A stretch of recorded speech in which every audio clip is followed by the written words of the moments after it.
le damos la bienvenida a toda la comunidad de Río Uruguay Seguros. En esta oportunidad, por recomendación de nuestro médico asesor, el doctor Martín Oliva, y junto a los equipos de responsabilidad social de RUS, de nuestra Universidad Corporativa URUS y el equipo de capital humano de nuestra empresa, es que lo convocamos a este webinar que tendrá una duración aproximada de unos 60 minutos y un desarrollo de temas y un espacio para consultas que se podrán hacer a través del chat de esta modalidad de Zoom con la intervención de nuestra moderadora, la doctora Carla Bergwat. Vamos a presentar a continuación al profesional que hoy nos acompaña. Debemos destacar que es médico especialista en clínica médica y cardiólogo universitario. Es además especialista del síndrome del estrés, médico de la Facultad de Medicina de la Universidad de Buenos Aires, es miembro internacional del Foro de Docentes de la UNESCO y miembro de la Sociedad Española para el Estudio de la Ansiedad y el Estrés. También es miembro de la comisión directiva de la Asociación Médica Argentina. Ha publicado varios libros donde se destacan sus dos últimas publicaciones, Emoción y Sentimientos, de la editorial Planeta en el año 2017, y Equilibrio, cómo pensamos, cómo sentimos y cómo decidimos. El manual del usuario, también de Editorial Planeta de 2019, ambas publicaciones son best-long seller. Obviamente es columnista de Telefe Noticias, de Radio Mitre y de Favaloro Televisión. Y en el día de la escarapela, doctor, qué mejor que tenerlo, y bueno, una apreciación también de este día especial, y bueno, toda la comunidad RUS prendida escuchando su disertación. Adelante, por favor. Gracias, Faustino. Ante todo, un agradecimiento a Río Uruguay Seguros por la invitación. Y sí, les quería comentar que hablando con Faustino, mientras hacíamos los ajustes de la cámara y todo esto para poder hacer la charla, se me ocurría decir dos palabras que tienen que ver con el estrés y la escarapela, nuestra escarapela, la escarapela argentina. Y es un hecho que es el siguiente: cuando Manuel Belgrano idea su bandera nacional, es decir, cuando la levanta por primera vez, en donde hoy está el monumento a la bandera en Rosario, en el río Paraná, había dos baterías de combate, que eran nada más que dos cañones muy chiquititos. A uno la dio en llamar Libertad y al otro Independencia, y ahí en un momento dice lo siguiente: no teniendo debiendo enarbolar bandera y no teniéndola, la mandé a hacer de los colores de la escarapela nacional, que ya existía, blanca y celeste. Y ahí levanta por primera vez la bandera argentina sin la aprobación de las autoridades de Buenos Aires, lo cual le generó un dolor de cabeza enorme. Eso fue en febrero de 1812. Y todos sabemos que después de la bandera vienen los problemas que tiene con Buenos Aires, después el combate de Tucumán, después del repliegue del enemigo, después la batalla de Salta y una cantidad de cosas. Y todo eso, aunque parezca mentira, pasa nada más que en un año, de febrero de 1812 a febrero de 1813. Y él llegó muy enfermo al combate de Salta, con un nivel de estrés muy alto, con hemorragias gastrointestinales. Tenía una carreta que mandó a hacer, que hoy está en el Museo de Carruajes de Luján, y mandó a preparar una carreta para combatir y dirigir la batalla desde la carreta. Después no hizo falta. Pero quiero decir, por toda la enfermedad que sufrió y el estrés que sufrió, debiendo tener la orden de volver hasta Buenos Aires, hasta Córdoba, porque Buenos Aires le dio la orden de hacerlo y replegarse, él no obedeció, se quedó en Tucumán, le ganó al enemigo en Tucumán y después avanzó a Salta y gana en Salta, y con los fallecidos, tanto de los argentinos como de los españoles, hace una fosa común con una cruz que dice: aquí yacen los muertos de la batalla de Salta, los unos y los otros. El médico de él se llamaba Ridhead y atendió también a los soldados enemigos. Él no le pidió el sable a Pío Tristán, una cosa casi heroica entre militares, y resulta que Pío Tristán había sido compañero de él en la Universidad de Salamanca, cuando se formaron juntos en España. El estrés que vivió en ese año es el que determinó las enfermedades que tuvo: la pérdida de peso, náuseas, vómitos. Si le hubiésemos hecho un análisis de sangre, seguro tenía anemia. Y uno no toma conciencia en todo eso el año que pasó desde la creación de la bandera el estrés intenso que tuvo con la enfermedad, que es muy frondosa, hasta que gana la batalla de Salta. Creo que es un día importante, el día de la escarapela. Dicho esto, si les parece, vamos a empezar con lo que nos hemos propuesto. Vamos a compartir pantalla para charlar sobre la pandemia que estamos viviendo. Al cierre de esto, los invito, vamos a hacer un espacio de preguntas y después voy a cerrar con 2 o 3 slides más, si ustedes están de acuerdo. Bueno, habiéndoles agradecido a Río Uruguay Seguros la invitación, vamos a hablar sobre la pandemia que estamos viviendo y cómo abordar unas cosas, y las preguntas que esté a mi alcance contestar después, vamos a ir adelante. Esto comienza en diciembre del 19, parece mentira, era un diario, un día nos despertamos y algunos nos habremos dado cuenta y otros no, que había algo que estaba sucediendo en China.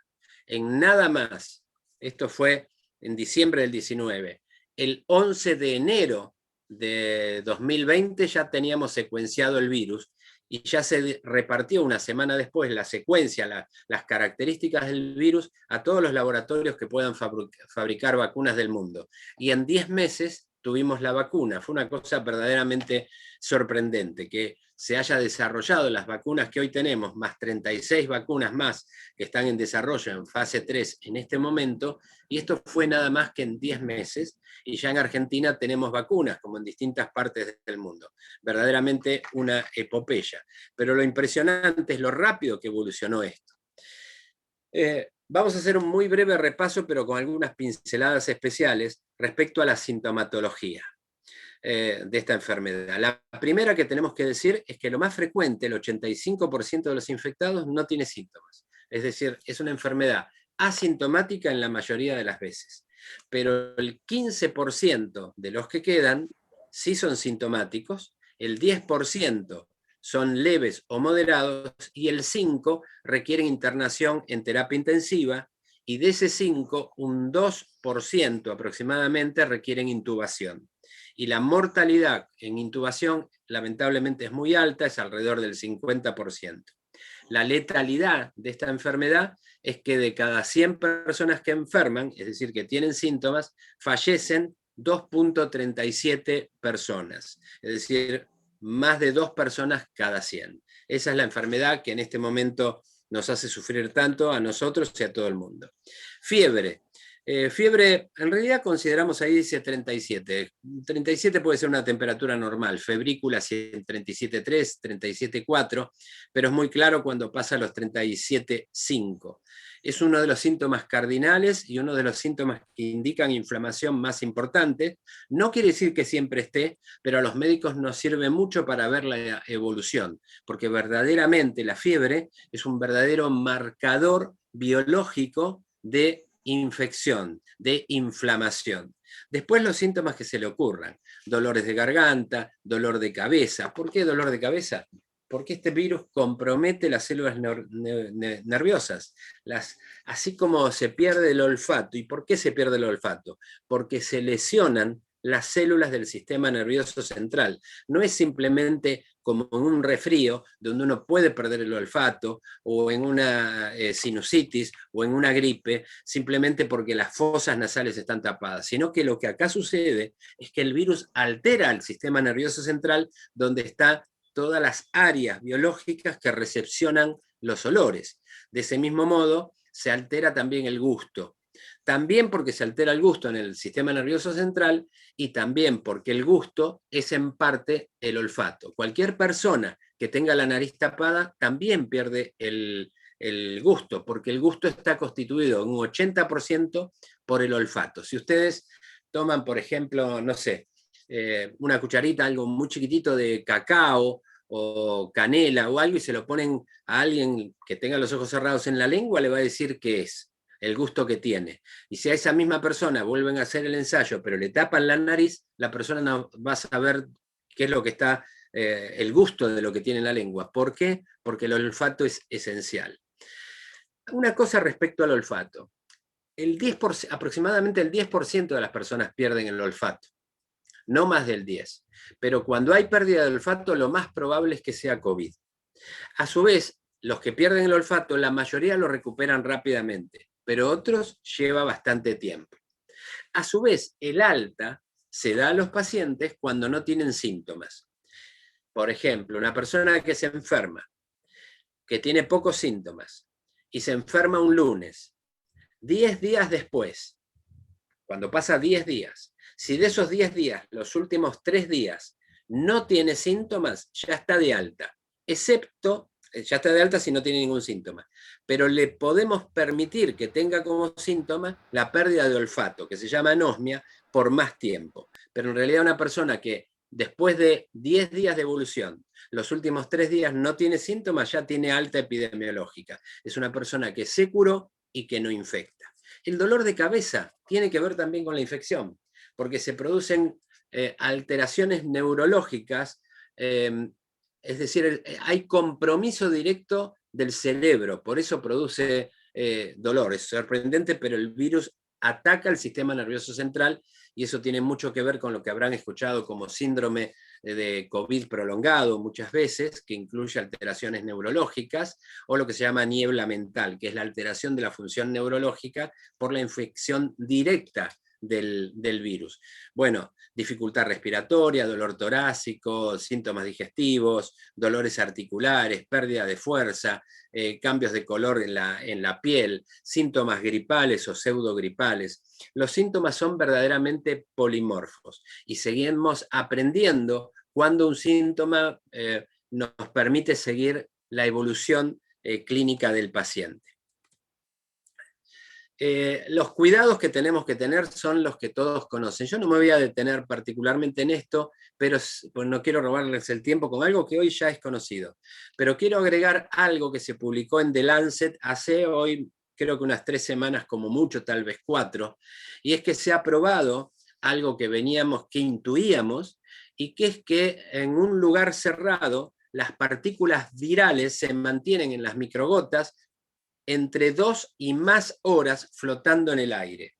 Quiere decir, cuando uno habla elimina gotas, se llaman microgotas, pero la mayoría de las microgotas tienen un tamaño de alrededor de 300 micrones. No importa lo que es, pero es de un 300. Pero las gotas más chiquititas, que son de 100 micrones, son las que permanecen en el aire mucho tiempo y esas tienen el virus. ¿Cuánto tiempo permanecen en un lugar cerrado? Cómodamente 2 horas. Es decir, que cualquier persona con COVID que exhale aire o hable en un lugar cerrado, se va, viene alguien que no había estado ahí, hasta 2 horas después, tal vez más, se infecta porque ha estado flotando. También se ha publicado con unos estudios entre americanos y argentinos algo muy interesante. Esas microgotas chiquititas que quedan flotando, si el día es muy seco, pierden agua, con lo cual se hacen más livianas y quedan más tiempo flotando. Quiere decir que un día seco, ¿vieron lo que mata es la humedad? Acá es al revés. Cuanto más seco es el ambiente, más tiempo puede contagiar lo que uno exhaló, porque la gotita se hace más chiquitita y queda más tiempo flotando. Se demostró que después de un día seco en cualquier parte del país, entre 7 y 10 días después hay más infecciones.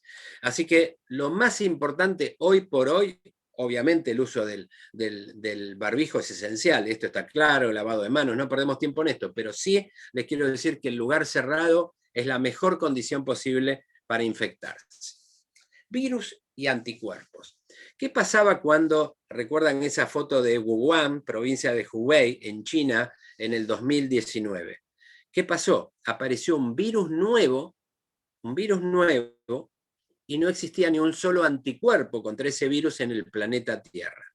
Una cosa que quería decirles, le robo un pedacito de tiempo. Lo que vemos en el hospital, hoy lo estábamos hablando, justamente lo sorprendente que es que hay una persona, a lo mejor de 90 años de edad, que se enferma y supera la enfermedad. Y hay otra persona de 40 que se enferma y tiene una evolución mala, cuando no fatal, en muy pocos días. No se sabe exactamente por qué sucede eso. Hay varias teorías. Una es la siguiente que les quería comentar, que eso explica por qué algunas personas resisten y otras no. Los coronavirus son 7. Los que producen enfermedad respiratoria severa, que en este caso es el SARS-CoV-2, son 3. El SARS-CoV-2, el MERS y el SARS. Son 3 coronavirus que producen enfermedad respiratoria severa. Y ustedes me van a preguntar, ¿y los otros 4? Los otros 4 producen enfermedad respiratoria, pero no severa. ¿Saben qué producen? Resfríos. Y el 30% de nuestros resfríos es por estos virus, que no producen enfermedad severa. Una de las posibilidades es que a través del tiempo, cuando nos resfriamos, vamos generando anticuerpos contra estos 4 coronavirus, que no son los que producen enfermedad severa. Pero esos anticuerpos podrían generar una respuesta inmunológica cruzada, de manera que cuando llega el SARS-CoV-2, ese paciente ya tiene cierta defensa. Es una de las posibilidades. Pero cuando esto arranca así, y yo se los puse una primera fase, que es principio del año 2020, que lo único que había en el planeta eran virus, por eso lo ejemplifiqué con el platillo lleno de virus, y 0 anticuerpos. ¿Cómo se empezó a llenar de anticuerpos? ¿Cómo logramos esto? Logramos esto por 2 formas. Una, los que se enferman y sobreviven porque generan anticuerpos, y ahora, ciencia mediante, suerte mediante, Dios mediante, coronavirus mediante, lo que fuera, tenemos vacunas. Son las 2 formas por las cuales vamos generando coronavirus.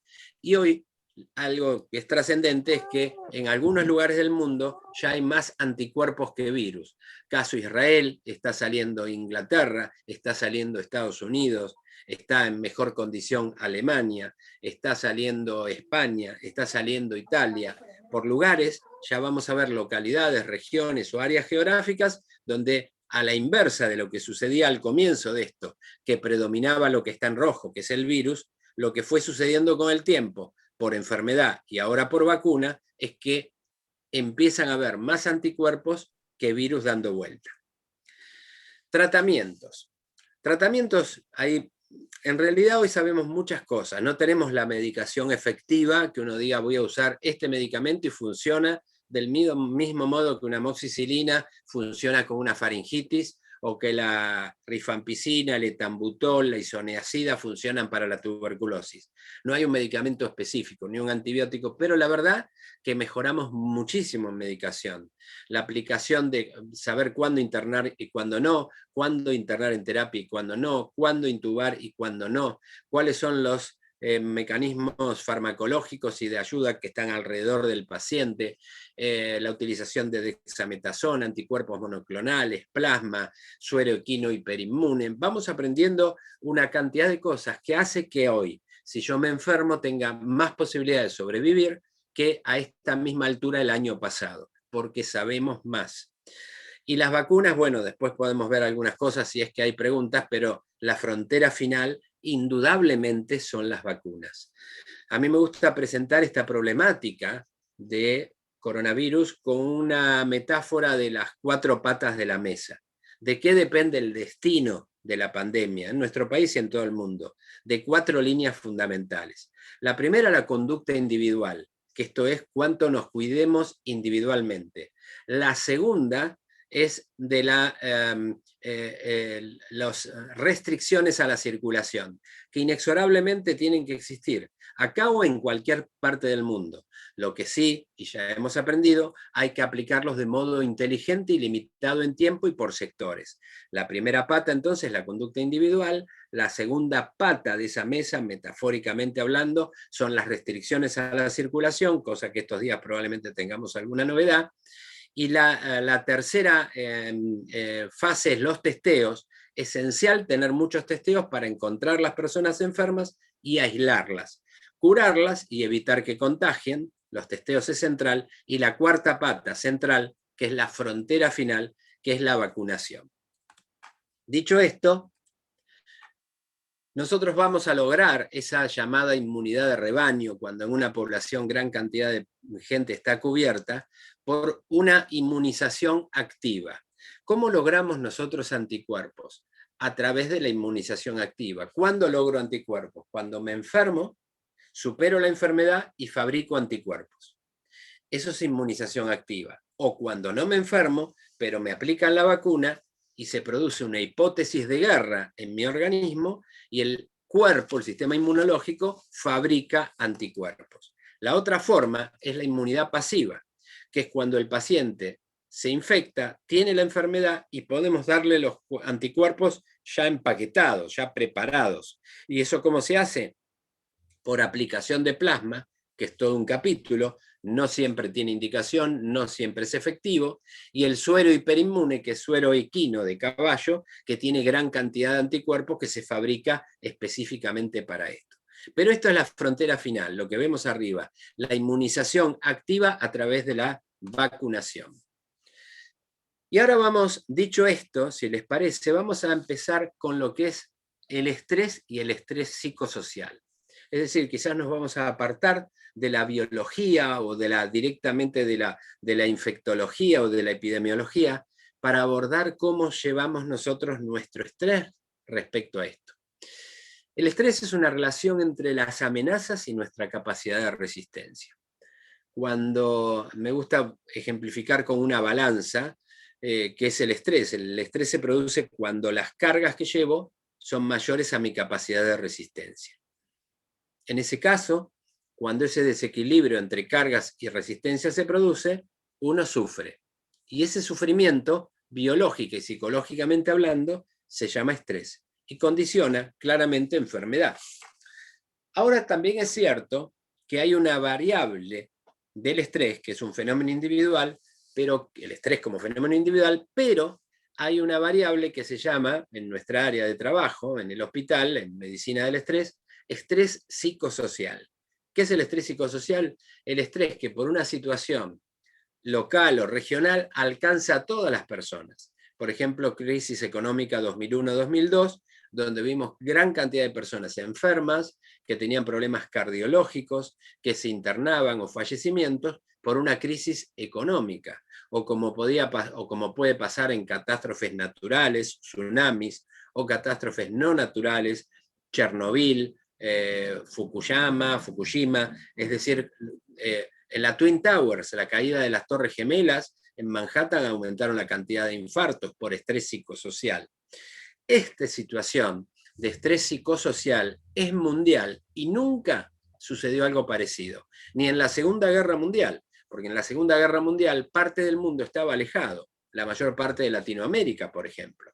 En cambio, en este momento la pandemia y el estrés psicosocial alcanzan a la totalidad del planeta Tierra. Esto en 60 días, en términos de cómo lo conocíamos, paralizó al mundo. Es verdaderamente veloz.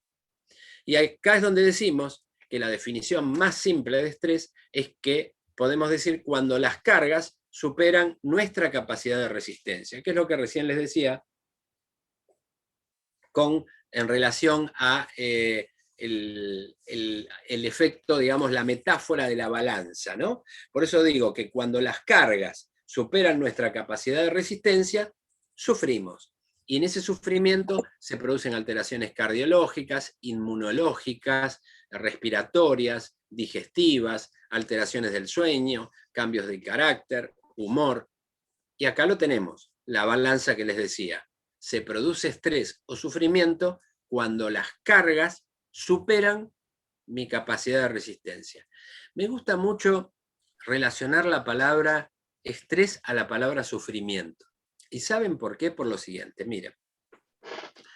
Es común que alguien vea a una persona que trabaja mucho, que viene y está con una agenda siempre muy atareado, qué sé yo. Y uno dice, debe estar estresado. Pero la persona a lo mejor está cansada, pero no está estresada, porque no sufre. Mi mamá diría acá, aplicaría la frase, sarna con gusto no pica. El problema del estrés es el sufrimiento, no la carga de trabajo. No simplemente estar atareado o hacer muchas cosas, o trabajar mucho. Eso en sí mismo no es condición sine qua non para tener estrés. En realidad el estrés es sufrimiento. Fíjense ustedes que estoy hablando de trabajo, pero bien puede ser mayor el sufrimiento de alguien desocupado. Y esa persona no está trabajando, pero está sufriendo. Ahora, el que trabaja, poco, mucho o lo que fuera, y no lleva bien su trabajo, y no es feliz con su trabajo, sufre. Y eso es estrés. El común denominador mental y físico para decir que una persona tiene estrés es el sufrimiento. Esto sirve como autodiagnóstico. Si usted está cansado, pero no está estresado. Se puede estar sin cansancio, estar estresado. aunque parezca mentira. Si usted no es feliz, eso es estrés, porque la inversa del sufrimiento es felicidad. Estos son conceptos interesantes en lo práctico. Cuando usted está sufriendo, cuando lo lleva mal, eso es estrés. No es simplemente una sobrecarga, es cuando hay sobrecarga que no puede ni quiere manejar. Y si sufre, ahí se produce, por ejemplo, inmunosupresión. Está probado que, se ha hecho, pero hay un montón de estudios, pero que a personas se tomó lotes, grupos de personas que se les determinó un alto nivel de sensación o percepción subjetiva de sufrimiento o estrés y un grupo que no. ¿Saben lo que hicieron? Le ponían virus de la gripe, de influenza, en la nariz a ambos grupos, los que decían estar sufriendo y los que no. Se comprobó cómo en los que sufrían, es decir, los que tenían estrés, tenían 3 veces más posibilidad de tener gripe que los que le ponían el mismo virus en la nariz, pero se manifestaban felices. ¿Por qué? Porque cuando uno se deprime emocionalmente, también tiene depresión inmunológica. No es casual.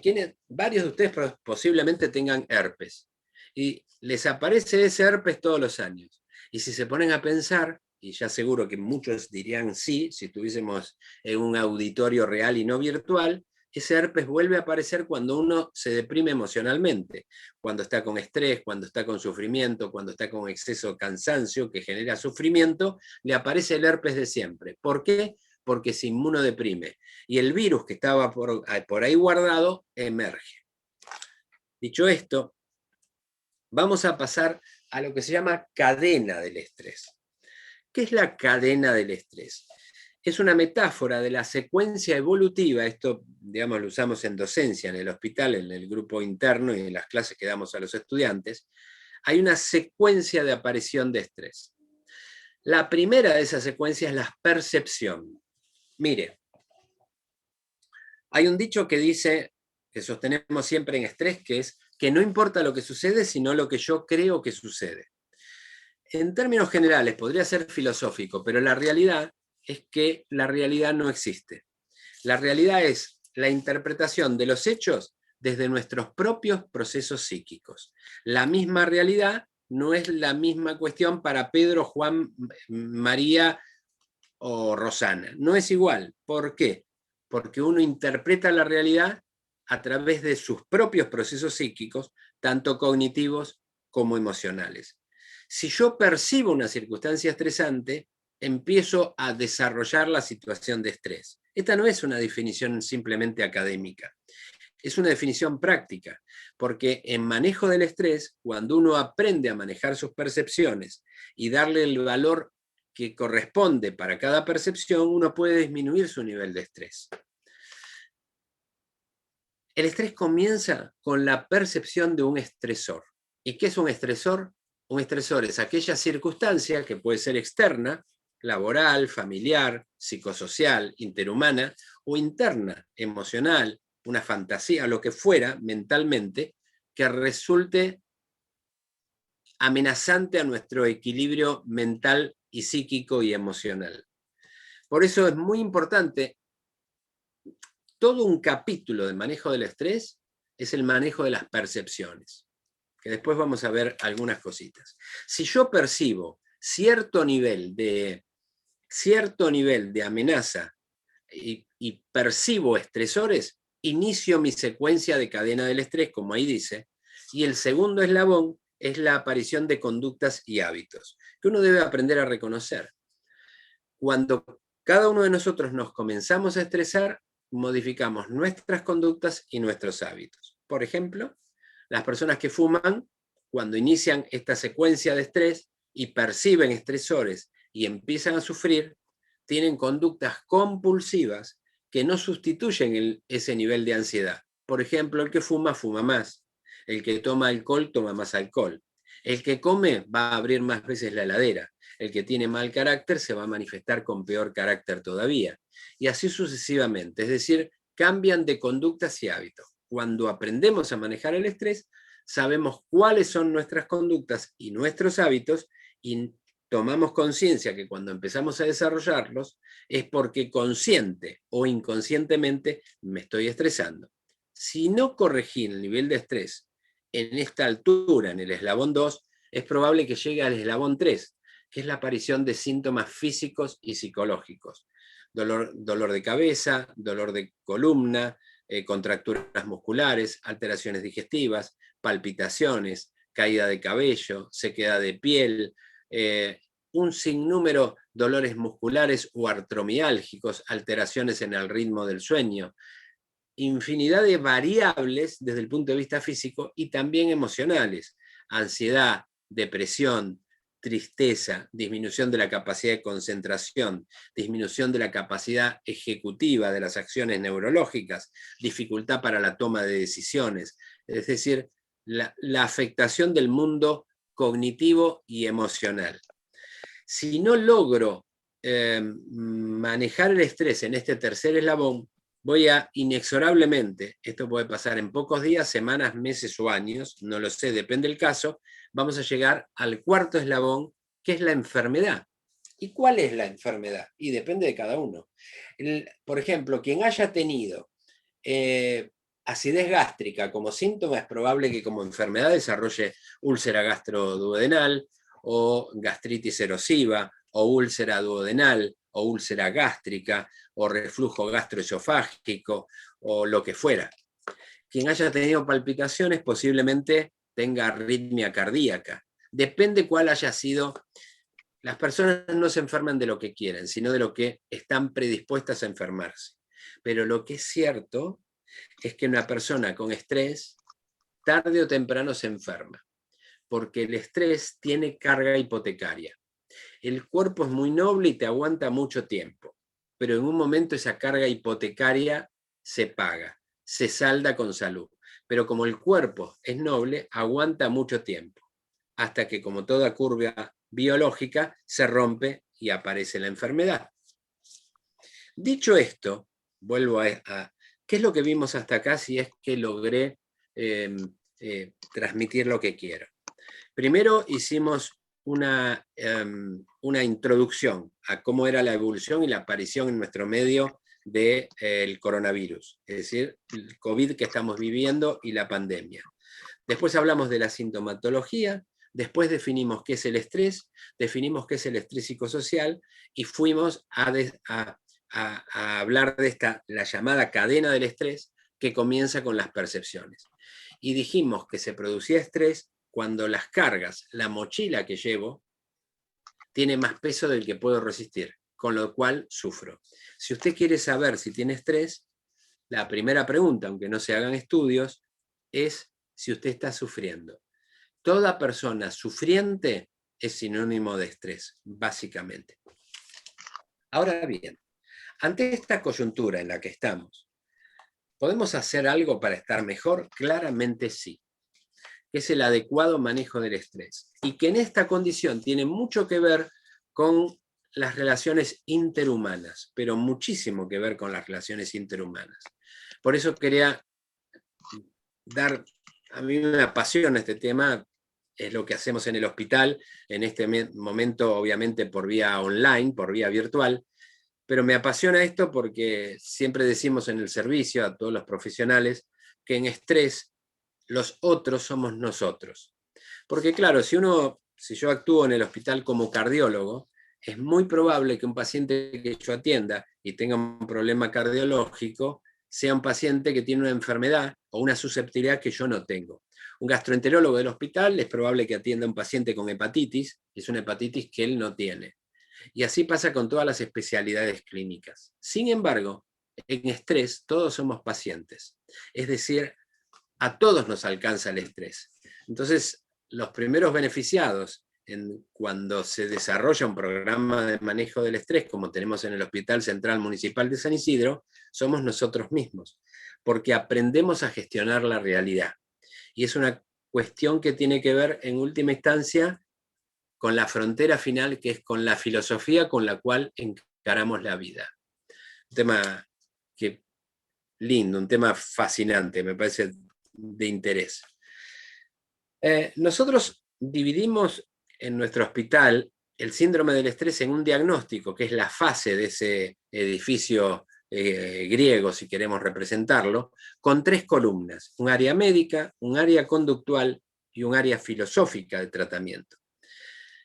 En cuanto a los efectos de esta charla, saber cuándo tengo estrés, porque en el hospital hacemos exámenes y mediciones biológicas, test psicológicos, cognitivos, etc.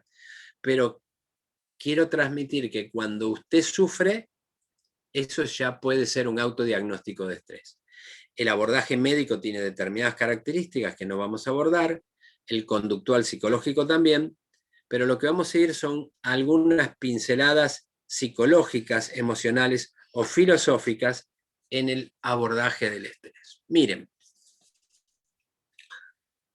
hay muchas herramientas para manejar, gerenciar nuestra realidad y el bienestar. Lo que pasa es que es algo que no nos han enseñado, pero se puede aprender.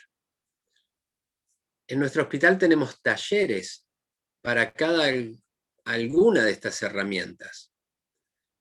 Yo voy a hacer una apretada síntesis con solamente un slide, pero seleccioné algunos que son muy importantes. Mire usted este. Entender este vale oro. Siempre digo que el diario de mañana, dentro de un ratito, ya está escrito, y seguramente la tapa no es buena, los diarios no son buenos. La realidad puede ser la que usted quiera, pero el cambio que yo puedo hacer con la realidad es inmediato en tanto yo la metabolice, la registre, la procese de un modo distinto. Por eso yo ahí pongo, usted no puede cambiar el mundo, pero sí puede cambiar su respuesta a él. Yo puedo pasar, de hecho, ahora voy a apretar la tecla de la notebook y va a pasar este slide. Pero me gustaría que si tiene ganas, anótelo. Usted no puede cambiar el mundo, o después cuando lo ven, porque lo van a tener disponible. Usted no puede cambiar el mundo, pero sí cambiar su respuesta a él. Fíjense que esto es trascendente. Si yo cambio mi respuesta a los hechos, a través de la modificación o adecuado procesamiento de la percepción, el primer eslabón de la cadena del estrés, percepción, cambio de conductas y hábitos, síntomas, enfermedad. Si yo cambio mi percepción, cambio mi respuesta a él. Esto es filosófico, pero es muy fuerte. Es un lindo, si estuviésemos en un auditorio en la cual no existiese pandemia, polemizar sobre esto. Usted no puede cambiar el mundo. Puede parecer idílico cambiar el mundo, pero la verdad es que usted no puede cambiar el mundo o la realidad de acá para mañana, pero sí puede cambiar su respuesta a él. Arbitrar este cambio implica mejoría prácticamente inmediata. Empatía. El cerebro es un órgano social. El hombre puede permanecer solo, puede vivir solo, pero prospera en sociedad. El gran cambio, el ser humano es gregario, funcionamos en grupo, en grupos de trabajo. Y eso hace una articulación en la cual el todo es más que la suma de las partes. Y esta vez, como nunca, tener apoyo social y dar apoyo social a los demás vale muchísimo. ¿Cómo? A través de la empatía. Pero no la empatía cognitiva, la que tiene que ver con el conocimiento, sino la empatía emocional, que es entender al otro y que el otro nos entienda a nosotros. Desarrollar la empatía. Y hago la diferencia entre empatía cognitiva y empatía emocional, porque la empatía cognitiva es el entendimiento mental del otro, pero no es el compartir la emocionalidad del otro. De hecho, un psicópata tiene un psicópata, el que nos hace sufrir, tiene una alta capacidad de empatía cognitiva, que es el entendimiento del otro para poder lesionarlo y lastimarlo. Un psicópata tiene enorme capacidad de entendimiento o empatía cognitiva. Cognitiva es desde la racionalidad. Lo que no tiene es empatía emocional. No sufre cuando daña al otro. Incluso tiene la intención cognitiva de dañar. Y no siente culpa. Pero desarrollar la empatía emocional hace que usted se pueda comunicar más con el otro y viceversa. no hemos tenido educación emocional en el colegio. Nos la debemos procurar nosotros. Pero es una herramienta importante para desarrollar. Entonces, esto, que es, usted no puede cambiar el mundo, pero sí su respuesta a él, una de las herramientas para cambiar la respuesta a él es empatizar con quien tenemos alrededor. Eso, formar un equipo, formar un grupo, tener nuestros principales afectos no tiene precio. Hacer foco en el ahora. Este es otro punto. Ustedes saben que en el hospital, cuando hacíamos las reuniones en los grupos de trabajo de hasta 120 personas, en los talleres de manejo del estrés, siempre usaba una, espero que vuelva a ser el año que viene, tal vez los primeros meses del año que viene, cuando mucha gente esté vacunada, pero esas cajas de herramientas donde hay llaves de tubo de distintos tamaños, yo mostraba eso a los pacientes en el taller y les decía, esta es la caja de herramientas para manejo del estrés. Ante la risa además de cada uno, decía, sí, lo que pasa es que son llaves de tubo para ajustar tuercas. Y cada una es una distinta. Una puede ser manejo de la empatía, saber decir que no, aumentar la dosis de amigos, de familia, proyecto, descanso, actividad física y un montón de cosas. Lo que uno debe saber es cuál sirve más para cada uno. Es decir, saber qué cuerda, qué tuerca floja tengo y puedo ajustar. Entonces vamos diciendo, vamos a ver las principales herramientas. Esta es otra. Es una herramienta, hacer foco. Esto tiene dos perspectivas que quiero transmitirles. Cuando uno tiene un problema, y siempre tenemos un problema, no existe la posibilidad de no tener problemas, siempre tenemos un problema, y hay personas que tienen problemas chicos, pero que lo agrandan y le ocupa todo el tacho de los problemas que tenemos en la cabeza. Cuando uno tiene un problema, no digo que trate de no mirarlo, que lo mire, que haga foco en el problema, pero que no sea el único foco que tiene, sino el problema ocupa todo el campo de visión. Y en consecuencia todo el campo de atención mental y emocional. Que vea el problema, pero continuamente haga una atención de foco distributiva, sacando el foco sobre el problema y poniendo el foco en lo que sí tiene, que a lo mejor puede ser salud, familia, amigos, proyecto. Es decir, que el problema, si bien no debemos perderlo de vista, no debe ser lo único que debemos mirar. Si eso sucede, el problema se agranda y perdemos noción de los otros focos que tenemos a favor. Esto vale mucho. El otro tiene que ver con hacer foco en el aquí y en el ahora, que es lo que ahí dice. La vivencia del tiempo presente vale oro. Esto lo sabemos todos. Vivimos el tiempo presente, hay un tiempo pasado y un tiempo futuro. Quien está anclado en el tiempo pasado tiene tendencia a la melancolía, a la tristeza, a la depresión. Quien vive anclado en expectativa en el futuro tiene tendencia al estrés y a la ansiedad. No quiero decir no tener presente el pasado ni el futuro en perspectiva, pero sobre todo vivir con el foco en el tiempo presente, como por ejemplo aprender a meditar. No va a ser una charla de meditación, pero les aseguro que meditar es mucho más fácil de lo que parece. Es un proceso biológico muy simple de desarrollar, es probable que más de uno de ustedes lo haga, y la verdad es que es bastante fácil de aprender. Me gustaría que fuera una charla de meditación y poder hacerla. Yo lo hago con frecuencia, incluso una cosa que proponemos en el hospital, que es una meditación de 1, 2 o 3 minutos de duración, no más, y que está demostrado que sirve, y lo demostramos, digamos, acá y en los principales centros del mundo médicos, en los cuales se demuestra cómo funciona la meditación. Hoy es un hecho biológico y científicamente comprobado. Aprender a meditar es sano. Y fíjense ustedes que rezar, por ejemplo, independientemente de la fe religiosa, rezar es un fenómeno meditativo, porque la persona se concentra en algo. Y cuando se concentra en algo, se concentra en el momento presente. Y eso produce una serie de cambios mentales y físicos que son beneficiosos como emergente del ejercicio de meditación. Si a ustedes les parece, antes de ir al tiempo de preguntas, lo que quisiera transmitirles después de este pantallazo sobre la pandemia, sobre la situación en que estamos viviendo, es aprender a cuidarnos, porque todos conocemos gente que ha enfermado y creo que a esta altura todos conocemos fallecidos. Cuidémonos. Vamos a pasar un fin de año mejor que el fin de año pasado, estoy casi convencido. Y el año que viene las clases van a comenzar normalmente, estoy convencido. No quiere decir que se haya superado la pandemia, pero el cambio va a ser trascendente. Fin de este año vamos a estar mejor que fin del año pasado.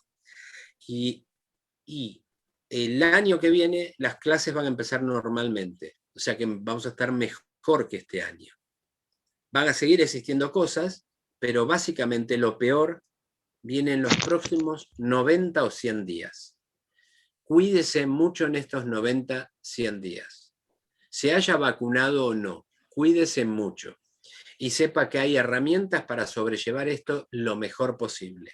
La pandemia va a habernos sacado 2 años de nuestra vida como la conocíamos.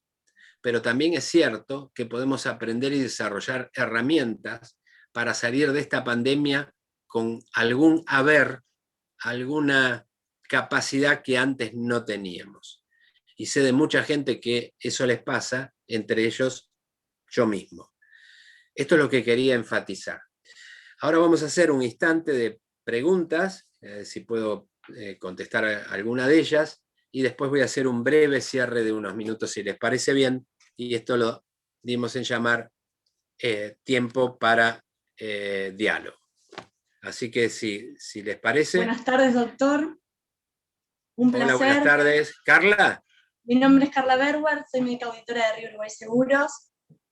Y aprovechando este espacio de preguntas, le haré las que fueron surgiendo por medio de chat. Una de estas preguntas fue: fui vacunada con Sputnik, ¿a los cuántos días se crean anticuerpos? Bueno, gracias, Carla. Con cualquier vacuna se empiezan a formar anticuerpos paulatinamente, muy de a poquito, ya en los primeros días, pero con cantidades de anticuerpos bajos. Empiezan a ser significativos en la mayoría de las vacunas hacia la segunda semana. La respuesta inmunológica óptima para una primera dosis está entre la tercera y cuarta semana. Una persona que se vacunó a la tercera semana de haber recibido la vacuna, sea esta primera dosis, primer componente, o de las que hay de dosis única, que todavía no hay en nuestro país, tiene una adecuada cantidad de anticuerpos entre la tercera y cuarta semana. Eso es lo que sabemos hasta ahora. ¿Cuánto duran los anticuerpos? Es conjetural y especulativo. Pueden ser 6, 7, 8 meses, tal vez más. Debemos entender que no hay ningún vacunado en el planeta Tierra que tenga la vacuna de aplicación más de 8 o 9 meses. Así que todavía no sabemos cuánto tiempo duran los anticuerpos. Sí hay especulaciones y hay conjeturas. Pero si la pregunta es ¿cuándo uno tiene anticuerpos? Y cuente que de la tercera semana en adelante. Perfecto. Otra de las preguntas: ¿es necesario hacer estudios clínicos post-COVID? ¿Y cuáles? La respuesta, Carla, bueno, yo sé, Carla, vos sos médica, así que vos sabés, pero gracias por la pregunta. Pero en general, cuando las personas, como decíamos al comienzo, un 85% ni se enteran que tuvieron la enfermedad, no tienen síntomas. Pero la verdad es que conviene hacer estudios post-COVID. Tanto más cuando el paciente ha tenido una enfermedad entre leve y moderada. Eso obviamente lo va a saber el médico. Yo estoy por dar de alta a un paciente que, estando en domicilio, estuvimos con varias cosas ya pensando si internábamos o no. Afortunadamente anduvo bien, pero es un paciente que seguramente va a haber que estudiarlo con cierta delicadeza al mes del alta. Es decir, cuando mejore clínicamente y tenga el alta epidemiológica, a los 30 días de ese momento, más o menos, 30 días, 40, más o menos, vamos a hacer un estudio pulmonar en este caso que le digo, tomografía computada. ¿Por qué? Porque queremos ver si quedó lesión, qué tipo de lesión. Si durante el transcurso de ese post-alta inmediato tiene síntomas, esos síntomas nos orientarán a qué estudios realizar. Pero básicamente la pregunta, si fuera simplemente qué estudios, si hace falta hacer estudios post-COVID, la respuesta es en términos generales sí. ¿Y cuáles hacer? Un estudio pulmonar, que puede ser la tomografía computada, un estudio cardiológico, que puede ser obviamente electrocardiograma y ecodoppler cardíaco, son cosas que conviene hacer, y un estudio sanguíneo, una bioquímica sanguínea, que puede o no incluir el seguimiento de anticuerpos. Pero hay muchos cuadros clínicos post-COVID, COVID prolongado, secuelas de COVID, que estamos viendo con cierta frecuencia y que conviene por eso estudiarlos. Perfecto. Otra de las preguntas que surgió fue, ¿se recomienda el uso de medicación, como por ejemplo ivermectina, a modo preventivo? La ivermectina en principio no resultó ser lo que en un momento esperábamos, tanto acá como en otras partes del mundo. La verdad es que no hay estudios que puedan corroborar su eficacia. Así que médicamente yo no podría recomendarla.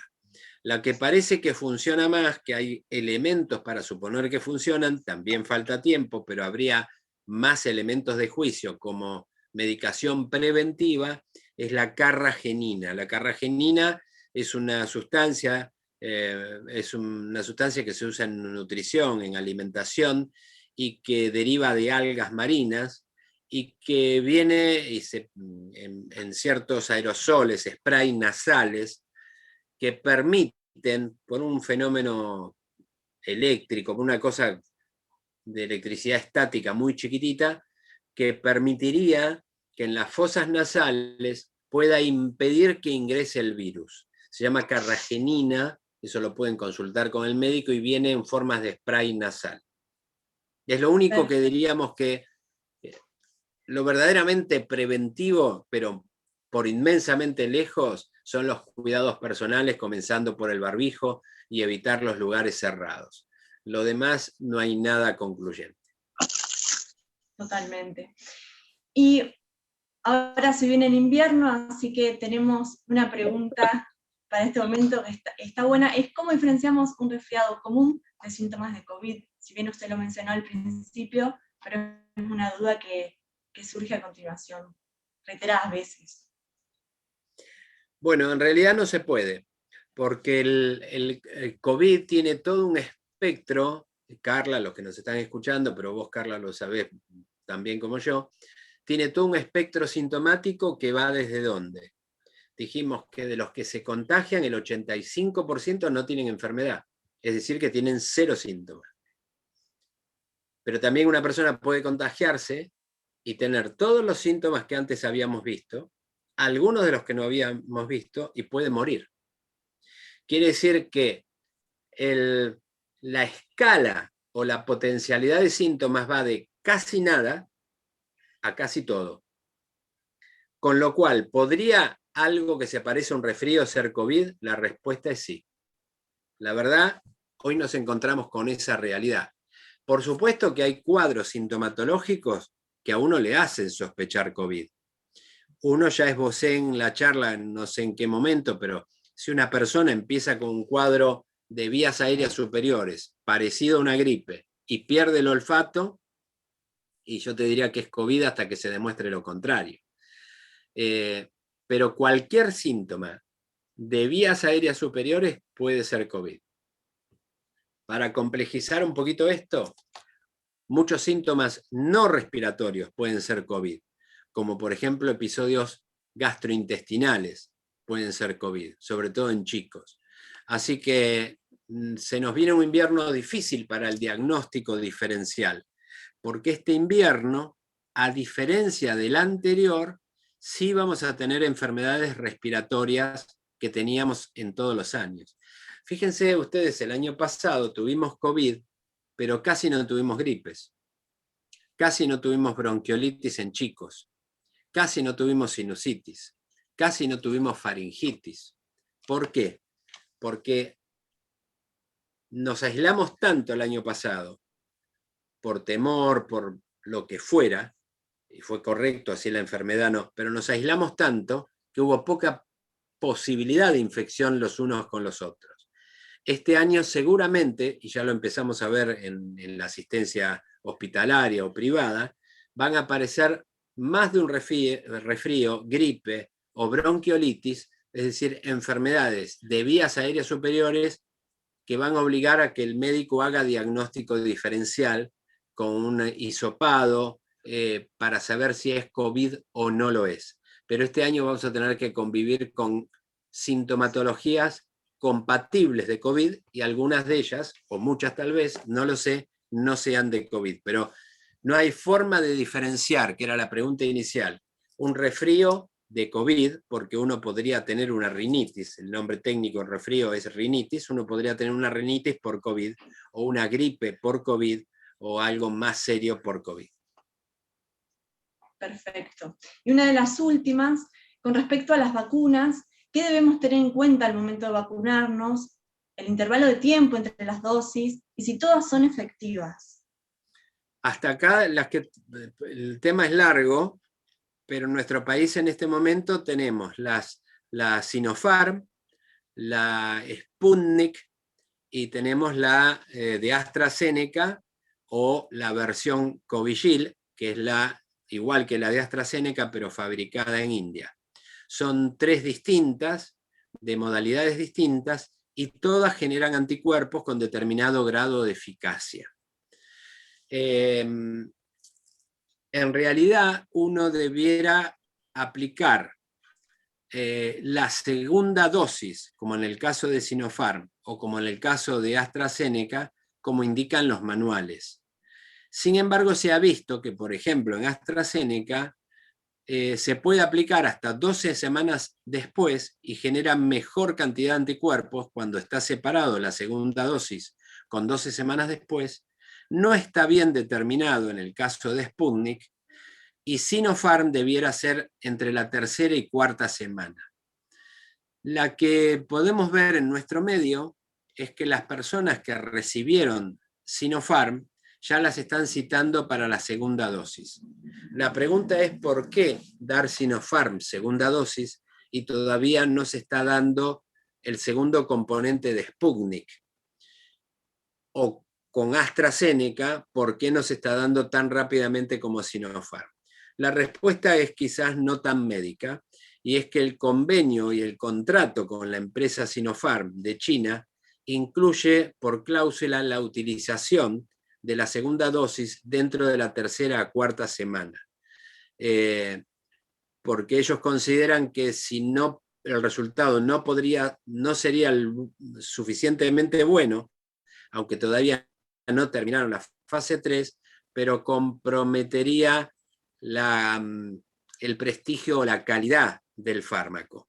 Lo cierto es que conviene siempre un tratamiento completo. Quien reciba una sola dosis o un solo componente va a tener anticuerpos, pero seguramente menos tiempo del que tendría con un segundo componente o segunda dosis. Cuando uno se inmuniza con un primer componente, como en el caso de Sputnik, o una primera dosis de cualquier vacuna, lo que el cuerpo hace es tomar contacto con el coronavirus y fabricar anticuerpos, es decir, despierta respuesta inmunológica.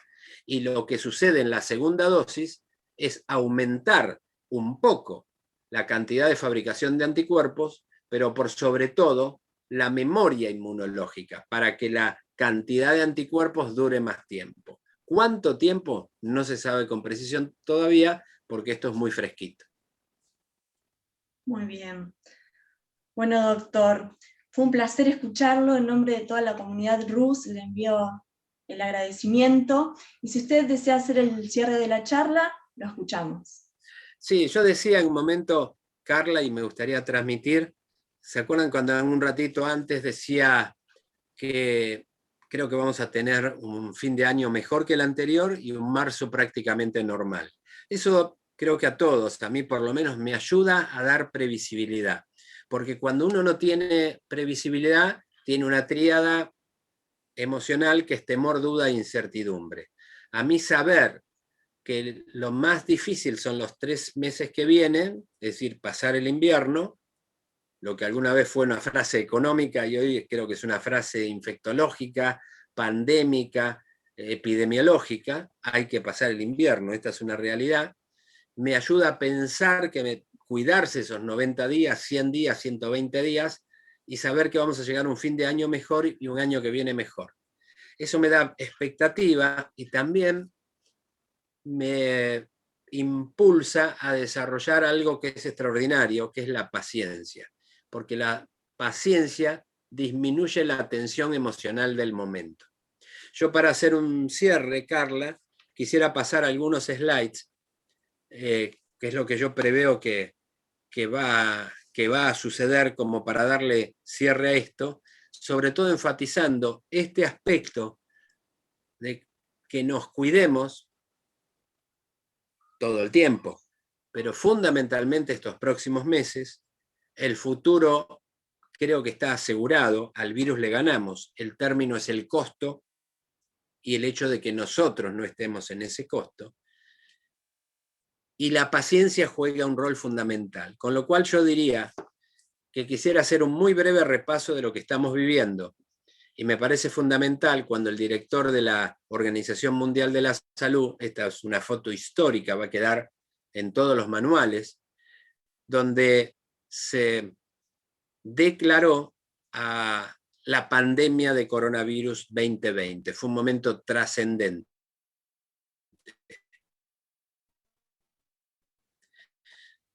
Estas son imágenes. A mí me pasa que voy a un lugar y bajo del auto, voy al hospital y veo a toda gente con barbijo, me parece increíble. Miren lo que es esa terapia intensiva con profesionales de la salud, con un equipo propio de una película de ficción, o en un cementerio, o una pareja llorando, o en lugares públicos tomando la temperatura, el uso de barbijos, la desinfección de lugares y transportes públicos, el aislamiento social que estamos teniendo y el que hemos sufrido por mucho tiempo. Ahí vemos una de las imágenes arriba a la derecha, el mostrar un pase para personal esencial o no, un servicio de emergencia y cómo está trabajando el personal de salud. Cosas que no habíamos imaginado, no tener colegio, por ejemplo, o no habíamos imaginado hacer esta cola para entrar al supermercado en una cantidad reducida de personas.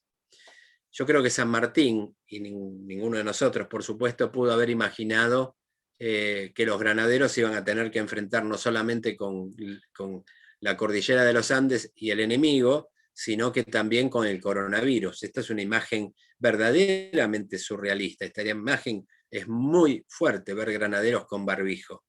Las pecheras de los granaderos tienen 1 centímetro de cuero. En realidad son antibala, son una defensa de combate. Y ahora el barbijo también es una defensa de combate. Pero creo que hay una esperanza clarísima, que uno lo puede ver en un arco iris, en los chicos, en la sonrisa. Yo realmente creo que hay una esperanza, por eso quería transmitirlo acá. Esto hay ya previsibilidad, disminuye el temor, la duda y la incertidumbre. Nos quedan 3, 4 meses, 90, 100, 120 días, bastante duros, pero el fin de año va a ser mejor y el año que viene va a ser mejor. Y realmente creo que en no mucho tiempo esto va a volver a ser cierto.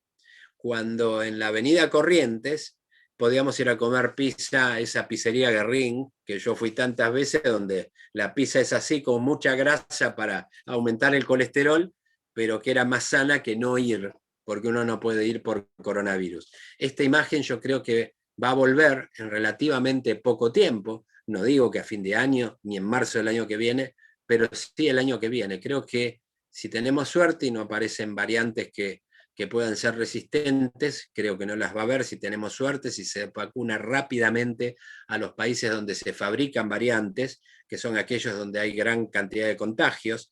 Esto es India, Brasil, Argentina, en donde más cantidad de contagios hay, es donde más posibilidad de aparecer variantes hay. Y para dar un cierre, Carla, y agradeciéndote en tu nombre a Río Uruguay Seguros, lo que quería era transmitir esto de la paciencia, que de algún modo tenemos que tener. Y así como hay maestros de la medicina quería comentar a Ibsina o Avicena, que una vez, como gran maestro de la medicina, dijo: la imaginación es la mitad de la enfermedad. Recuerden cuando hablábamos que el estrés, el sufrimiento y sus consecuencias empezaba con una percepción de la realidad errónea o sobrevalorada, o cuando creíamos que existía un estresor que en realidad no existía. Decía, la imaginación, que no es la realidad, sino es la percepción de la realidad desde mis propios procesos psicológicos. La imaginación es la mitad de la enfermedad. La tranquilidad es la mitad del remedio. Y la paciencia es el comienzo de la cura. Yo agradezco la invitación, espero que resulte de utilidad, y hay que ponerle el pecho emocional a esto que nos queda por vivir para adelante, para pasarla lo mejor posible, para sacar aprendizaje de esto, para desarrollar la resiliencia y afianzar los afectos con nuestros seres queridos. Así que muchas gracias.